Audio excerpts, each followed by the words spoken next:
Monsieur Sonko, vous êtes accusé de viol par une employée d'un salon de massage de Dakar, une accusation que vous niez farouchement. C'est un cas qui dure depuis presque 2 ans maintenant. Une question toute simple toutefois.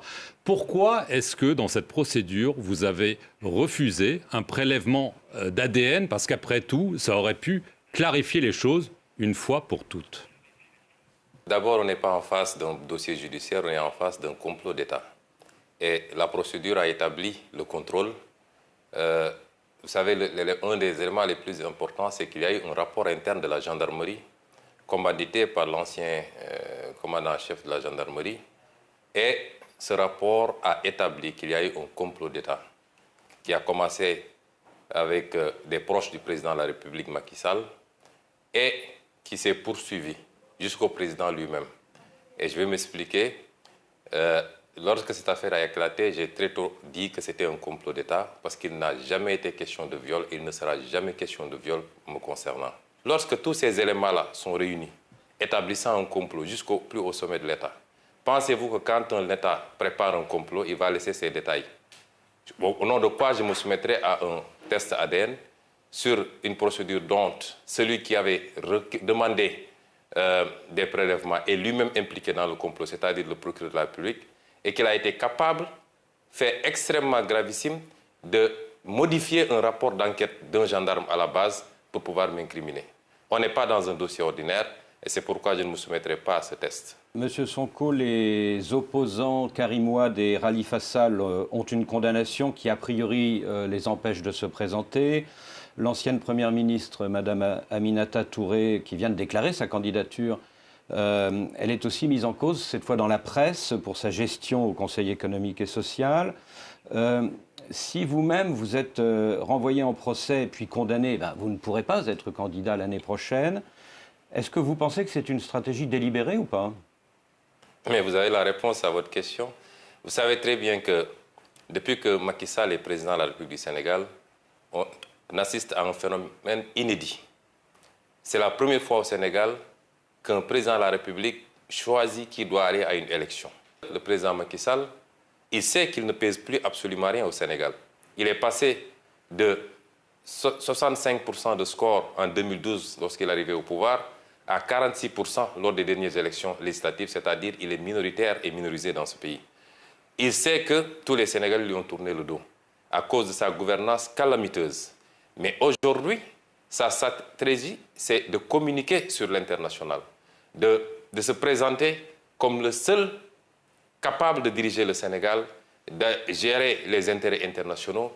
Aujourd'hui, Macky Sall présente son opposition au sein de l'Union européenne, au sein de l'Occident, de la communauté internationale, comme une opposition irresponsable, terroriste, une opposition qui veut déstabiliser le pays, une opposition qui serait contre les intérêts des Occidentaux. Le tableau que vous avez dressé est vrai, vous pouvez élargir la liste. Aujourd'hui, Barthélémy Diaz, maire de Dakar, est sous le coup d'une condamnation.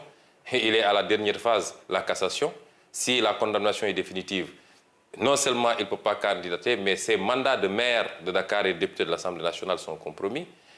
Beaucoup d'autres opposants sont aujourd'hui dans ce cas-là. Qui donc va compétir en 2024 contre le candidat de Macky Sall parce que lui n'a pas le droit d'être candidat?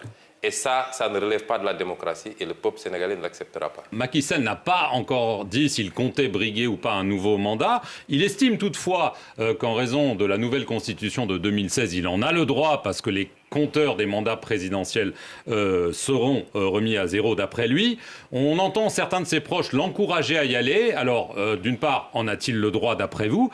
Et si il y va, qu'est-ce que vous allez faire? On voit que vous demandez des manifestations, des concerts de casseroles. Est-ce que vous seriez peut-être tenté par une stratégie de déstabilisation si jamais il saute le pas? Vous savez, le seul fait que ce débat se pose encore au Sénégal n'honore pas ce pays et n'honore pas le président Macky Sall. N'oubliez pas qu'en 2012, c'est le président Macky Sall qui était à la pointe de la contestation contre la 3e candidature du président Abdoulaye Wade. Au point d'être dans les manifestations à la place de la nation, muni d'un petit matelas et se disant prêt même à y passer les nuits s'il le faut. Pensez-vous que moralement, un homme qui a eu cette position, cette posture et qui a mené ce combat-là, puisse se retrouver 12 ans plus tard dans la même situation où c'est sa place qui a changé, c'est lui aujourd'hui qui veut forcer une troisième candidature. C'est une honte pour le Sénégal, c'est une honte pour l'Afrique que ce genre de débat ne se pose que chez nous.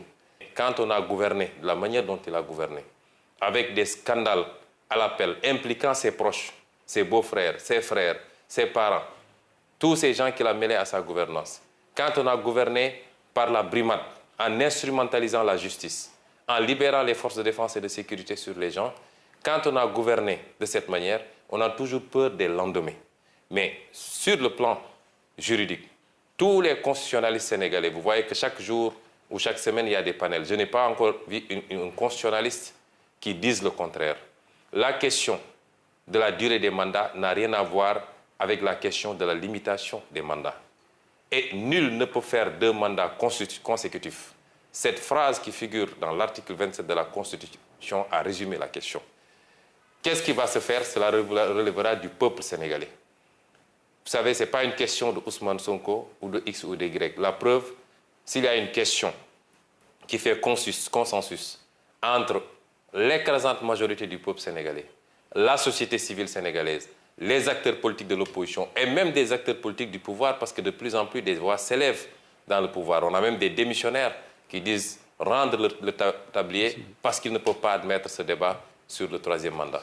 Le moment venu, le peuple sénégalais, qui est un grand peuple, qui a montré dans le passé son attachement à la démocratie, mais son attachement au respect d'un certain nombre de principes, ce peuple-là aura son mot à dire. Vous avez accusé Macky Sall de susciter des dossiers de terrorisme, de rébellion, de viol imaginaire, fabriqués avec le soutien de la France.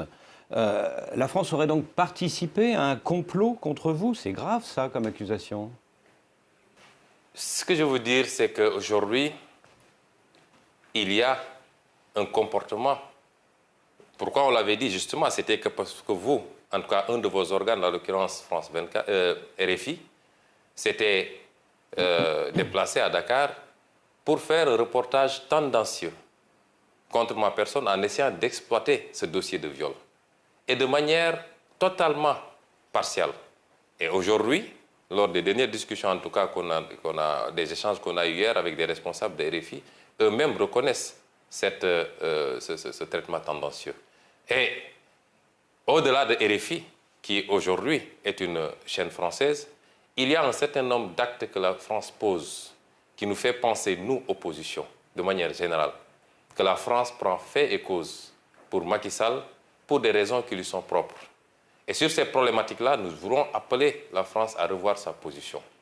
On a été dépeints comme étant des anti-français notoires. Nous n'avons rien contre la France, ni contre aucun autre pays. Nous avons un discours qui peut gêner parce que c'est un discours qui appelle à une rupture dans les relations. Il y a des traditions séculaires entre le Sénégal et la France. Mais il y a que ces traditions sont assises également sur des relations qui ne sont pas totalement roses pour le Sénégal. Nous sommes au XXIe siècle. Le monde est en train de changer, je l'ai dit tantôt. La carte géopolitique du monde doit appeler chacun à revoir son attitude. Il ne s'agit plus de placer un président, de lui apporter un total soutien, tant qu'il accepte la coopération telle que vous la voulez ou telle que vous l'entendez. Nos pays aspirent à autre chose et nous voulons continuer des partenariats. La communauté internationale établie au Sénégal semble avoir même peur d'entrer en contact avec l'opposition. Et à chaque fois que c'est programmé, que ce soit l'Union européenne ou toutes les autres instances de la communauté internationale, c'est déprogrammé à la dernière minute et on nous dit que ce serait un veto du président Macky Sall. Et nous voulons dire à cette communauté internationale que l'opposition sénégalaise est une opposition responsable, ouverte sur le monde, qui connaît la tradition et l'histoire de la coopération au Sénégal, qui en aucun cas ne peuvent être interrompues. Mais que nous voulons des discussions beaucoup plus sereines, beaucoup plus ouvertes et orientées vers des partenariats constructifs et bénéfiques, c'est-à-dire des partenariats gagnant-gagnant, dans la gestion de nos ressources naturelles, dans la passation des marchés publics, dans la gestion d'un certain nombre d'éléments extrêmement sensibles que nous avons en commun et en partage et qui, mal gérés, rejaillissent sur les phénomènes que nous connaissons, notamment cette immigration qui pose problème à l'Europe. Monsieur Sonko, vous dites que vous n'êtes pas contre la France. On a vu des manifestations anti-françaises et parfois pro-russes dans plusieurs capitales africaines. On a vu l'arrivée de mercenaires russes au Mali, peut-être au Burkina Faso. Quelle est votre appréciation de cette arrivée des Russes sous différentes formes? Est-ce que la Russie est un partenaire de confiance qui pourrait se substituer à la France? Oui, c'est des questions extrêmement délicates sur lesquelles notre position elle est très simple. Les pays africains sont des pays indépendants qui peuvent envisager de manière autonome leur coopération. Et aujourd'hui, coopérer avec la France, les États-Unis, la Russie ou la Chine est une option. Mais ce que je voudrais dire à nos amis africains, c'est de faire très attention sur un certain nombre de questions. Il n'est pas question de remplacer un partenariat qu'on considérait défavorable par un autre qui peut l'être beaucoup plus. Et remplacer un drapeau par un autre ne milite pas en faveur du combat pour la souveraineté des pays africains. Nous devons être très prudents, l'ouverture certes, mais à l'endroit de la Russie également. Ce qui est attendu, ce n'est pas un partenariat de guerre. On n'attend pas que la guerre s'installe dans un pays pour débarquer, mais nous voulons des partenariats beaucoup plus constructifs, beaucoup plus larges, qui englobe toutes les questions de développement qui nous interpellent, en respectant la liberté de chaque pays maintenant à pouvoir choisir librement ses partenaires.